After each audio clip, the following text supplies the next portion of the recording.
संजय काकांच्या प्रचारासाठी कुपवाडमध्ये जल्लोषात पदयात्रा, शेकडो कार्यकर्ते, नागरिक पदयात्रेत सहभागी, उत्साहात प्रतिसाद। सांगली लोकसभा मतदारसंघातील भारतीय जनता पक्ष महायुतीचे उमेदवार खासदार संजय काका पाटील यांच्या प्रचारासाठी आज कुपवाड आणि परिसरात मोठ्या जल्लोषात पदयात्रा काढण्यात आली। भारतीय जनता पक्षाचे सांगली शहर जिल्हाध्यक्ष प्रकाश मामा ढंग यांच्या नेतृत्वाखाली निघालेले या पदयात्रेत शेकडो कार्यकर्ते आणि नागरिक मोठ्या उत्साहाने सहभागी झाले होते।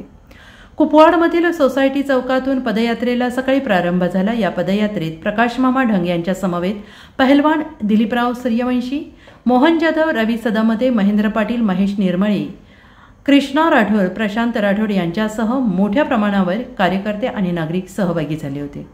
शहरात ठिकठिकाणी पदयात्रेचे नागरिकांनी उत्साहाने स्वागत केले। Bureau report, SBN Marathi, Sangli.